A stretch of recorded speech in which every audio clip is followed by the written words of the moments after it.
গণ অভ্যুত্থানে হত্যাকারীদের বিচার করতে না পারলে তা হবে অন্তর্বর্তী সরকারের সবথেকে বড় দায় বলে মন্তব্য করেছেন জুলাই শহীদ স্মৃতি ফাউন্ডেশনের সাধারণ সম্পাদক সার্জিস আলম।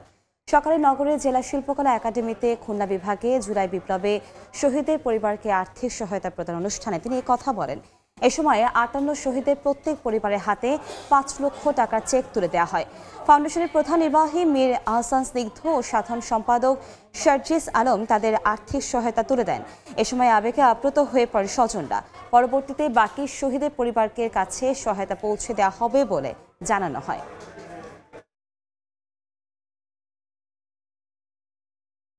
খুনি হাসিনার সাপ্লাই করা অবৈধ অস্ত্রগুলো দিয়ে আমার ভাই বোনদেরকে হত্যা করেছে, তাদের বিচার করা এই প্ল্যাটফর্মগুলোর এই অন্তর্বর্তীকালীন যে সরকার তাদের সবচেয়ে বড় দায়।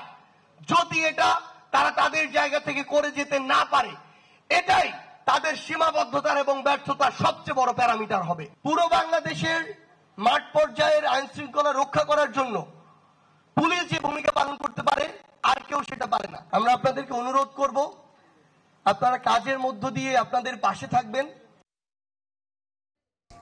এই মুহূর্তে খুলনা শিল্পকলা একাডেমিতে আছেন রিপোর্টার আব্দুল আল মামুন রুবেল। আমরা সরাসরি যাচ্ছি তার কাছে। অনুদান দেওয়া হচ্ছে খুলনা বিভাগে যারা আসলে শহীদ হয়েছেন তাদের পরিবারকে আর্থিক অনুদান এই মুহূর্তে বুঝিয়ে দেওয়া হচ্ছে খুলনা জেলা শিল্পকলা একাডেমিতে। এর আগে কিন্তু আমরা এখানে দেখেছি জুলাই স্মৃতি ফাউন্ডেশনের যারা কর্মকর্তা রয়েছেন বা অন্যান্য যারা রয়েছেন তারা কিন্তু এখানে বক্তব্য রেখেছেন। আমরা এই মুহূর্তে দেখছি যে খুলনা বিভাগে মোট ৫৮ জন পরিবারের হাতে ৫ লাখ টাকার যে চেক, সেই চেক তুলে দেওয়া হচ্ছে এখানে, এবং এখানে এক প্রকার আবেগাপ্লুত হয়ে পড়ছেন যারা আসলে শহীদ পরিবারের সদস্যরা রয়েছেন।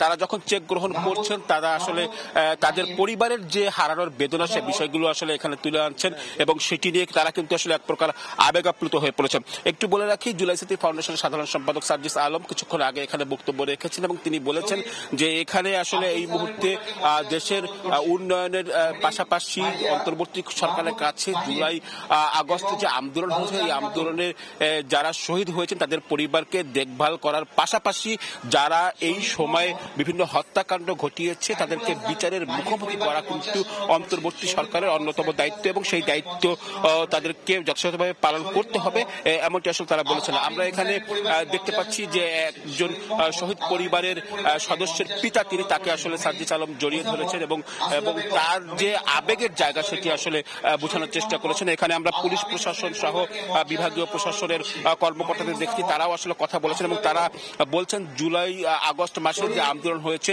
সেই আন্দোলনে যারা শহীদ হয়েছেন এবং এই আন্দোলনের যে মূল স্পিরিট সেই স্পিরিটটি কিন্তু আসলে ধরে রাখতে হবে আগামীর বাংলাদেশ নির্মাণের ক্ষেত্রে।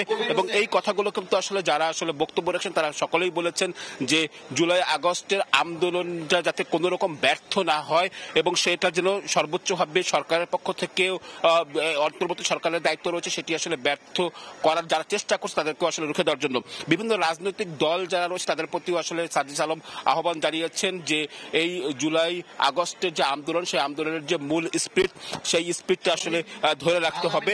একটু বলে রাখি, আমরা এখানে বলছিলাম যে মোট ৫৮ জন পরিবারকে যে চেক প্রদান করা হবে সেই চেক প্রদানের কার্যক্রম কিন্তু এই মুহূর্তে চলছে, এবং এখানে যদি আরো কেউ যদি শহীদ থেকে থাকে যে সংখ্যাটা আসলে বাড়তে পারে তাদের ব্যাপারে পরবর্তীতে আরো নতুন করে সিদ্ধান্ত নেওয়া হবে। তো আমার কাছে এই ছিল খুলনা থেকে শহীদ জুলাই স্মৃতি ফাউন্ডেশনের যে চেক প্রদান অনুষ্ঠান তার সর্বশেষ। আমরা সরাসরি যুক্ত ছিলাম খুলনা থেকে।